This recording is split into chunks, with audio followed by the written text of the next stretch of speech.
अकबर बीरबल की कहानी। अकबर बीरबल के सवाल जवाब। बहुत समय पहले भारत में महान मुगल सम्राट हुआ करते थे जिन्हें बादशाह अकबर के नाम से जाना जाता था। अकबर के शासन में नवरत्न थे जिनमें से चतुर बीरबल भी शामिल थे। बादशाह अकबर बीरबल से पहली बार जंगल में मिले थे। जब वह रास्ते भटक गए थे तब बीरबल ने उन्हें रास्ता दिखाया। उस समय बीरबल को महेश दास नाम से जाना जाता था। अकबर ने महेश दास का नाम बदलकर बीरबल रख दिया था। साथ ही बीरबल को विशेष सलाहकार के तौर पर अपने दरबार में नियुक्त किया था क्योंकि बीरबल अधिक बुद्धिमान थे। वह अपने ज्ञान और चतुराई से हर सवाल और उलझन का हल निकाल दिया करते थे।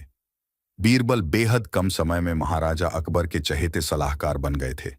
इस बात से उनके सभा के अन्य मंत्री और महामंत्री बीरबल से जला करते थे।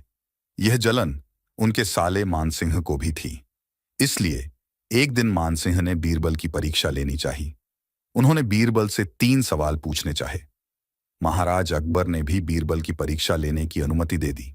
आसमान में कितने तारे हैं? मानसिंह का पहला सवाल था कि यह पहला सवाल था। यह सवाल सुनकर बीरबल से जलने वाले अन्य दरबारियों को खुशी होने लगी। महाराजा अकबर भी सोचने लगे कि क्या बीरबल इसका जवाब दे पाएंगे।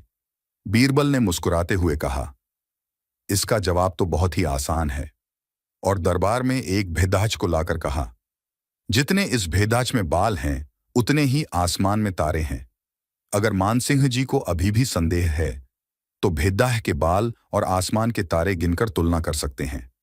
बीरबल की चतुराई देखकर बादशाह अकबर मुस्कुराए और कहा, क्यों मानसिंह जी, आप गिनकर तुलना करना चाहते हैं? धरती का केंद्र कहाँ है?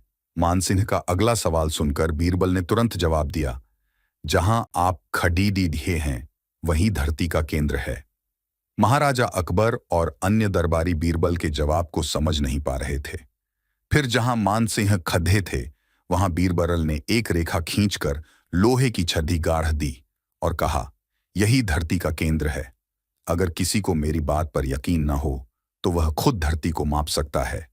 बीरबल की चतुराई देखकर मानसिंह सोच में पड़ीडीएच गए थे। फिर मानसिंह ने एक पहेली को सुलझाने के लिए कहा। मानसिंह का तीसरा सवाल एक परख है, सुंदर मूरत, जो देखे वो उसी की सूरत, फिक्र पहेली पाई ना, बोझन लागा आईना। बीरबल पहेली को दोहराते हुए उसके बारे में गौर से सोचने लगे। काफी सोचने के बाद बीरबल कहते हैं, यह तो बहुत ही आसान पहेली है मानसिंह जी। इसका उत्तर तो पहेली में ही है। इसका उत्तर आईना है, जिसमें आईने के सामने खड़ा इंसान एक सुंदर मूरत है। आईने में उसे अपनी सूरत दिखाई देती है। बीरबल ने मानसिंह के सभी सवालों का जवाब बद्दे चतुराई से दिया। यह देखकर बादशाह अकबर बहुत खुश हुए और मानसिंह से कहा, क्यों मानसिंह जी, आपको आपके सवालों का जवाब मिल गया ना? अकबर बीरबल की कहानी से सीख। इस कहानी से यह सीख मिलती है कि किसी भी सवाल का जवाब दिया जा सकता है। बस अपने दिमाग पर भरोसा होना चाहिए और संयम से काम लेना चाहिए।